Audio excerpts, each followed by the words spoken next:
What would you do if the brutal, cold-blooded murder of a little boy accidentally unleashed an unstoppable demonic entity from an ancient Hebrew text?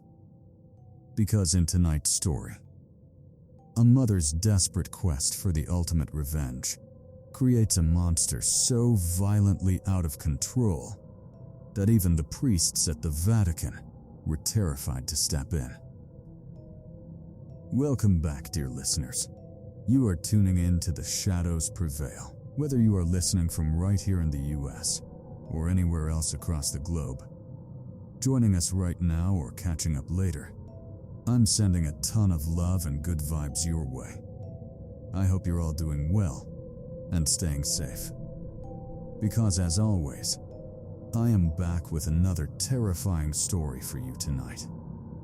Now, the story I'm about to share is genuinely horrifying. It directly involves the dark magic of an ancient Hebrew spellbook. The original source of this event is a gentleman from England who heard it firsthand many years ago from an elderly Jewish man. And when he first heard this story, it completely paralyzed him with fear.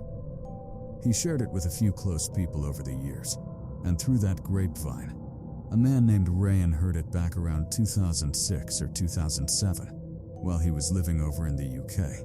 One of Ryan's friends translated the original account for him. And now, I am bringing it directly to you. So, let's get into it. This nightmare took place in a remote village, located quite far from the current capital city of Jerusalem, somewhere in or around the region of Galilee. Because this happened quite some time ago, the exact year and the specific pinpoint location are a bit blurry.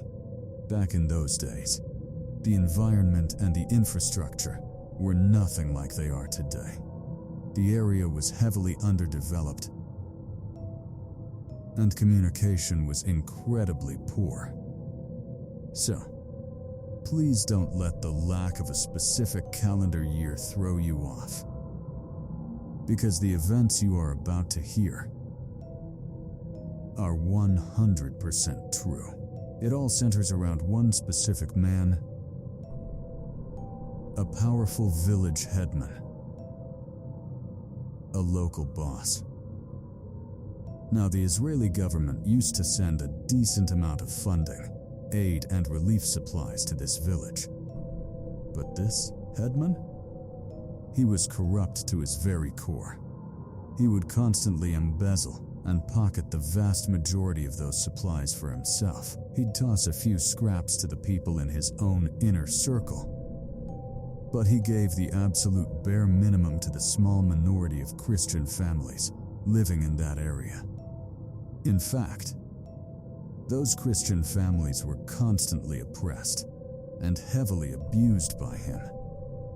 This headman had a young adult son, and the son was no better. He was being groomed to take over, growing up as the exact same kind of ruthless person as his father. But then, a massive, terrifying problem emerged. Out of nowhere, the young man's body broke out in these massive, grotesque boils. It wasn't just a normal sickness. These boils caused an excruciating amount of pain, a constant burning agony. The local traditional healers and medicine men were brought in, but absolutely none of them could figure out a cure. Finally, desperate for a solution, they transferred him to the most advanced hospitals available in Israel at that time. The doctors gave him the best medical treatments they had, but there was zero improvement. In fact, it only got worse. The horrific boils spread even further, covering his entire body, and the young man was left in a state of constant, unbearable torment, screaming out in pure agony almost every single second of the day. Watching his son deteriorate, the headman was completely frantic. He called an emergency meeting with the senior village elders. After realizing that modern science couldn't save his boy, they decided to consult their religious leaders. the rabbis. Now, they spoke to several active rabbis in the area, but none of them had any answers.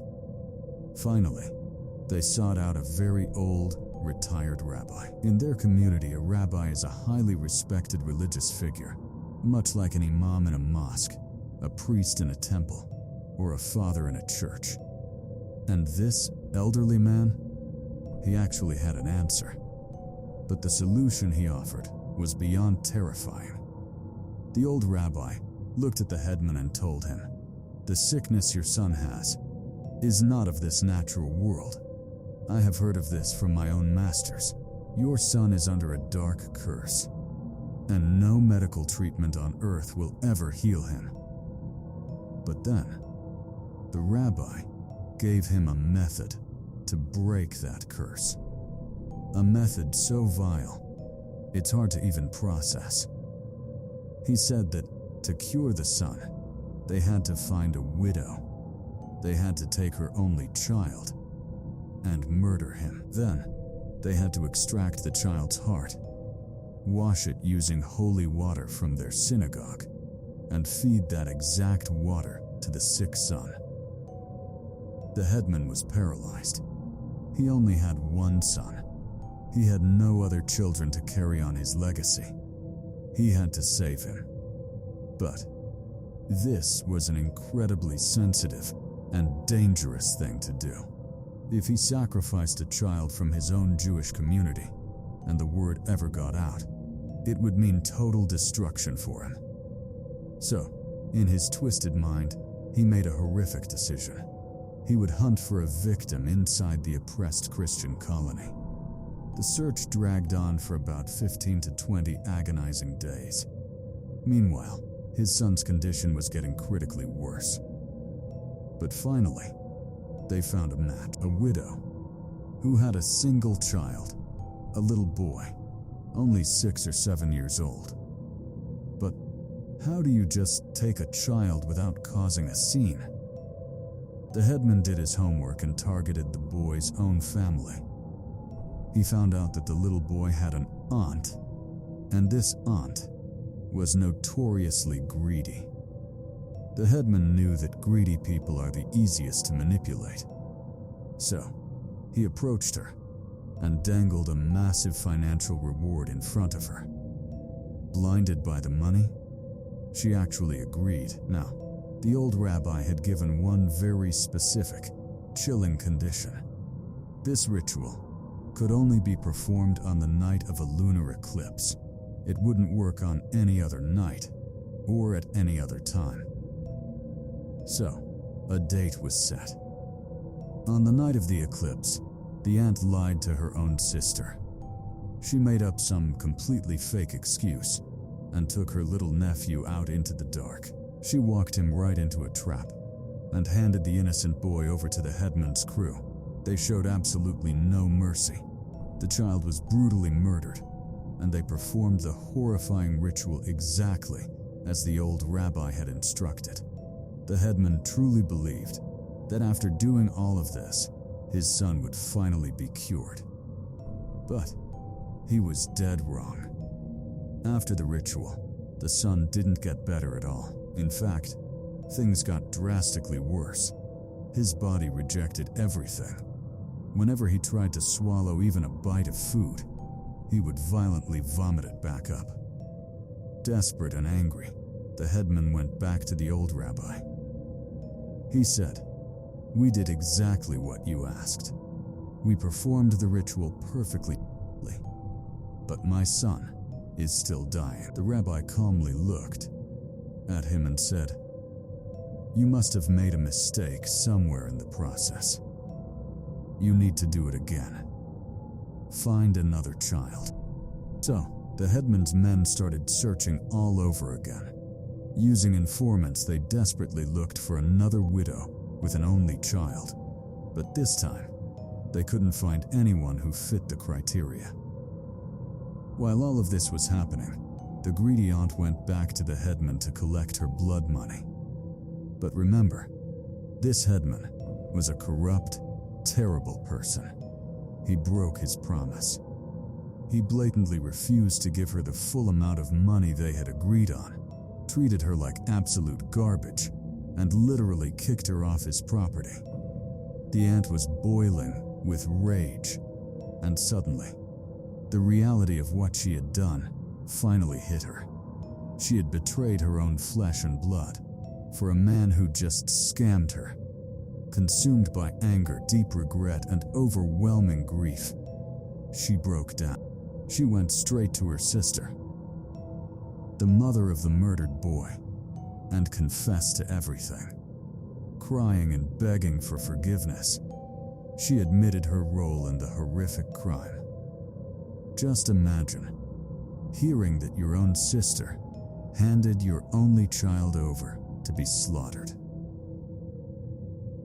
The mother was practically blinded by fury, hearing how her innocent boy was brutally sacrificed by those monsters. Triggered something dark inside her. And right then and there, she made a terrifying decision. You see, her family possessed something very dangerous. A highly ancient, forbidden spell book, written entirely in ancient Hebrew. It had been passed down through their family for generations. They had never dared to use it before, but they had learned how to read the ancient language. Driven by pure, unadulterated vengeance, she went to where the book was hidden. She opened the ancient pages and began to search for a spell. She was going to make them pay, as she carefully turned the brittle pages of the ancient Hebrew text. She searched for a spell that she could actually perform. Finally, she found one. Compared to the other dark rituals in the book, this one seemed relatively simple. It felt like the easiest option available. The instructions were clear. She had to create a small doll out of clay.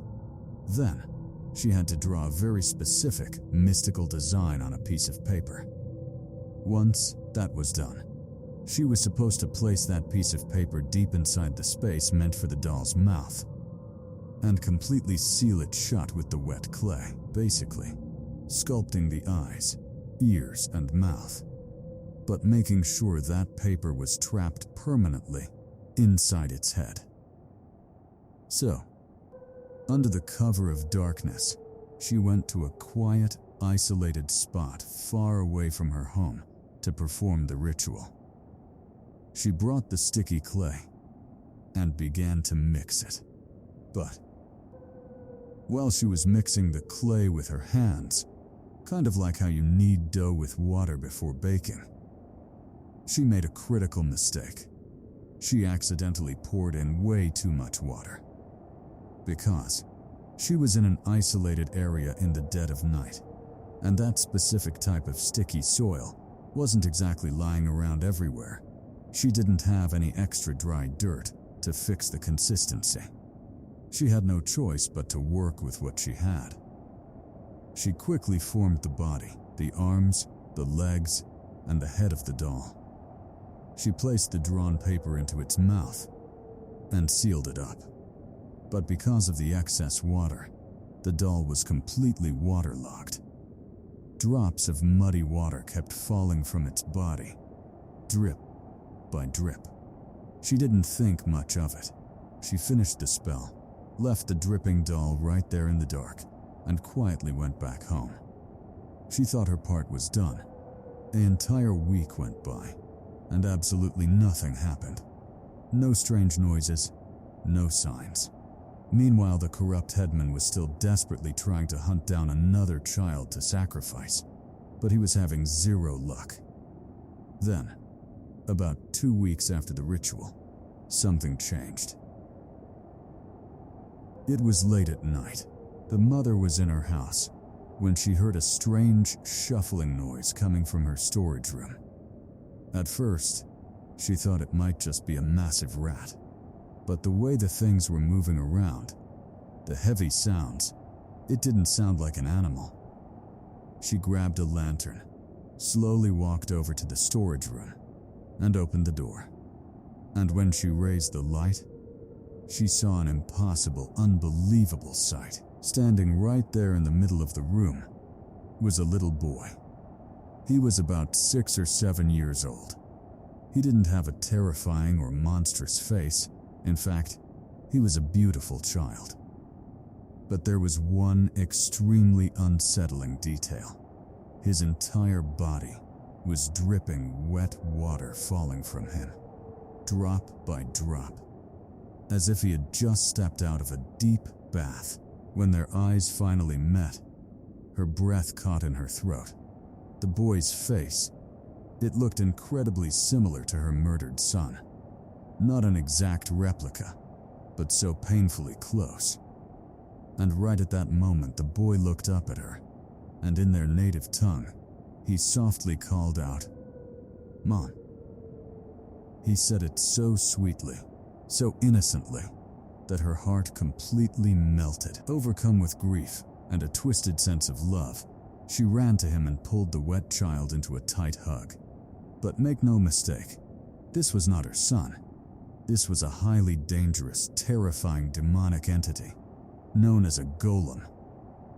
Because of the spell, this dark spirit had been pulled from another realm and trapped in a physical form.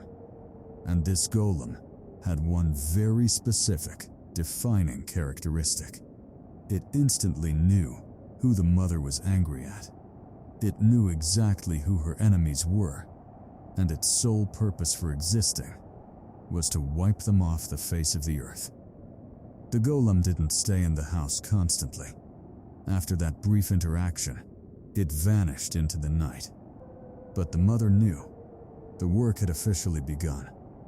The very next morning, the horrific results were displayed for the whole village to see. The headman's sick son, the very reason the mother's innocent boy was slaughtered, was found dead. But it wasn't the sickness that killed him. His body was found horribly mutilated, completely torn apart in the most gruesome, violent way imaginable. When the headman's family saw the body, they collapsed, screaming and wailing in absolute horror. But the nightmare had only just begun. One by one, the headman's entire bloodline started dropping dead. Because he had no other children, the entity moved to the rest of his family. His wife was slaughtered. Then his brother died. Then his sister. The family was being systematically eradicated, and every single death was incredibly violent. It didn't even stop with the blood relatives. The golem started hunting down the headman's loyal followers, the very men who always helped him commit his corrupt, evil crimes. They all started dying in horrific ways. And the most terrifying part for the village? There was zero evidence. No footprints. No weapons left behind. No clues of any kind. They couldn't figure out who or what was committing these brutal murders. The headman was trapped in a state of absolute paralyzing panic. Surrounded by the brutalized corpses of his entire family and his closest followers, the headman was completely broken. He had absolutely no idea what was happening or how to stop it. Out of pure desperation, he ran back to the one man who started this whole mess, the old, retired rabbi. But when the rabbi heard the horrific details of the murders, his face went completely pale. He looked at the headman with sheer terror in his eyes and said, "You fool, do you realize what you've done? A golem has been summoned, and the only person who can control it is the mother of the boy you murdered. The golem answers only to her. Do not threaten them. Do not demand answers. Go to her right now, beg for her mercy, and find a peaceful resolution. Because if you don't, it will rip you apart next." The headman didn't hesitate for a single second. He sprinted straight to the Christian colony. The same man who used to terrorize these people now fell to his knees in the dirt right in front of the mother. He started sobbing hysterically, begging for his life, crying out that he had committed a grave sin and pleading for her forgiveness. The mother looked down at the pathetic, crying man She didn't just accept his apology behind closed doors. She told him, "You are so used to holding trials and judging others in public. Today, you will be judged in front of everyone." She dragged him out in front of the gathered villagers. And right there, in front of the entire community, the once powerful headman was forced to publicly confess. He admitted out loud that to save his own son, he had brutally sacrificed her innocent child. But she wasn't done. She told him, "You constantly steal the government aid and starve our Christian families. Swear to me, right now, that you will distribute everything fairly from this day forward." Trembling and crying, he swore he would. She even forced him to put it in writing, making him sign a legally binding document right there in front of the witnesses. The headman had surrendered completely. The dispute was officially settled. Now the mother had a massive responsibility. She had gotten her revenge, she had secured safety for her people, and now it was time to release the golem. It was time to send the demon back. She went back to her house, pulled out the ancient Hebrew spellbook, and began flipping through the pages. She assumed that the book would naturally have instructions on how to reverse the spell. She read through every single page. She searched frantically, but found nothing. Not a single word. Not a single instruction on how to banish the golem she had summoned. And then, a terrifying new problem began. Because the golem's original targets, the headman's family and his cronies, were all dead or dealt with, the entity became restless. It still existed in the physical world, and its only instinct was to kill. Suddenly, completely innocent people in the village started turning up dead. They were being slaughtered in the exact same brutal, horrific manner as the others. The mother was paralyzed with fear. She knew exactly what was happening. Her golem was doing this. It had lost its original purpose, and now it was just hunting blindly. Desperate, she reached out to everyone she trusted. She consulted elders and wise men in her community, but no one had any idea how to stop an ancient Hebrew demon. And then, the absolute worst-case scenario happened. The massacre didn't just stay in the main village. The horrific murders started happening inside her own Christian colony. The golem was now slaughtering her own people. The situation had spiraled completely out of control.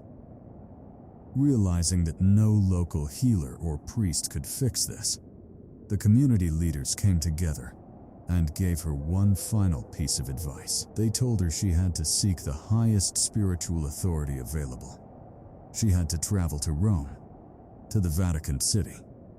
The journey was long and exhausting, but she finally made it to the Vatican. Now, obviously, a regular person can't just walk in and demand an audience with the Pope. But she managed to secure a meeting with a highly experienced elderly priest, a man who specialized in the occult, exorcisms, and ancient spiritual warfare. She sat down with him and confessed everything. She told him about the spellbook, the dripping clay, the murders, and how the golem looked like her dead son. The old priest listened quietly, and when she finished, he gave her a solution. But the solution he offered was chilling. He leaned in and said, "Listen to me very carefully. You summoned this entity using clay. But because you used too much water, the spirit got trapped in that dripping, waterlogged physical form. It comes to you looking like your sweet child. It wants your affection, and you want to give it love. But do not forget what it truly is. It is a vicious, bloodthirsty demon." He paused, making sure she understood the gravity of the situation. The golem's ultimate goal right now is to completely wipe out your family, and then obliterate the entire village until nothing is left. And there is only one person on Earth who can stop it. You. The mother sat completely still as the old priest gave her the final instructions. His voice was grim, leaving absolutely no room for error. The only way to banish this demon, the priest explained, is to undo exactly what you did to create it. You have to call the golem to you. When it comes, it will look like your innocent boy. You must act naturally. Pretend you are going to show it affection, kiss its forehead, its cheeks, and then go for its mouth. The priest leaned closer, his eyes locked onto hers. While you are kissing it, you must force your fingers deep into its mouth. Find that piece of paper you sealed inside the clay, grab it, and rip it out. But listen to me very carefully. The moment you pull that paper out, the demon will realize what you are doing. It will start crying. It will sound exactly like your son begging for its life. It will plead with you to give the paper back. He took a deep breath. If you feel pity, if you hesitate and give that paper back, it will instantly tear you to pieces. And if you fail to grab the paper in the first place, you will die. You have one chance to save your village. Do not fail. Armed with this terrifying knowledge, the mother traveled all the way back to her village. She didn't see the golem every day, so all she could do was wait in the dark, anticipating the horrible task she had to perform. Finally, one quiet night, the familiar sound of wet, heavy footsteps echoed in her room. The golem had arrived. Standing in the shadows, it looked just like her little boy. Water continuously dripping from its body, drop by drop. Her heart pounded in her chest. She was terrified, knowing full well that she was standing face to face with an ancient demonic killing machine. But because it wore the face of her dead child, and because it had avenged him, a twisted part of her still felt a deep, maternal attachment to it. But she knew, if she didn't do this, everyone in her village would be slaughtered. She took a deep breath, forced a warm smile, and called the boy over to her. The dripping child walked into her arms.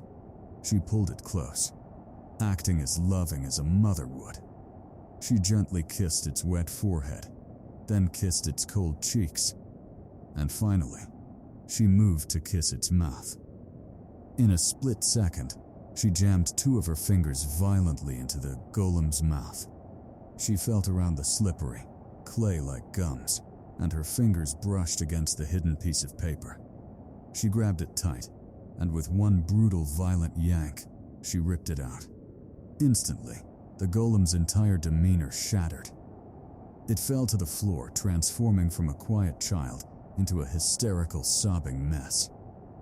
It looked up at her with wide, terrified eyes, crying out in her son's exact voice, "Mom, please don't kill me. I helped you. I avenged us. Please don't hurt me. Let me go. Give it back." The sound of her son's voice, begging for his life, tore her heart to shreds. For a fraction of a second, she almost gave in. But the priest's warning echoed in her head. With tears streaming down her face, she didn't hesitate anymore. She took the piece of paper and ripped it into shreds. The very second the paper tore, the golem let out a deafening, ear-splitting, demonic scream that shook the entire room, and in the blink of an eye, it completely vanished into thin air. The heavy, suffocating energy in the room lifted. The demon wasn't dead, but its anchor to this world had been destroyed. It was banished, violently pulled back into whatever dark, ancient realm it had come from. It could never return, and just like that, the nightmare was finally over.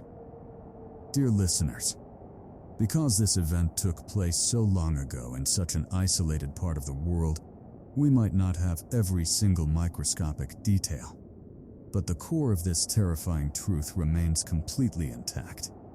It just goes to show how insanely dangerous ancient magic truly is.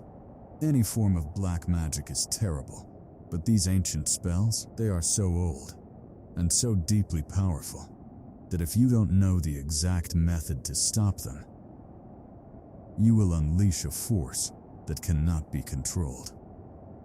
This story is the ultimate proof of that. A massive thank you to Ryan for sharing this incredible, chilling account with us. I really hope you guys found tonight's episode as fascinating and terrifying as I did. Let me know what you thought about the mother's choice in the comments down below. If you enjoyed the video, please drop a like, share it with your friends, and make sure you hit that subscribe button to support the channel. Even though it was a contained story, the lesson is massive. When human beings become blinded by revenge, the consequences can be more monstrous than any demon. Thank you all for tuning in. Stay safe, take care of yourselves, and I will see you in the next one. Good night.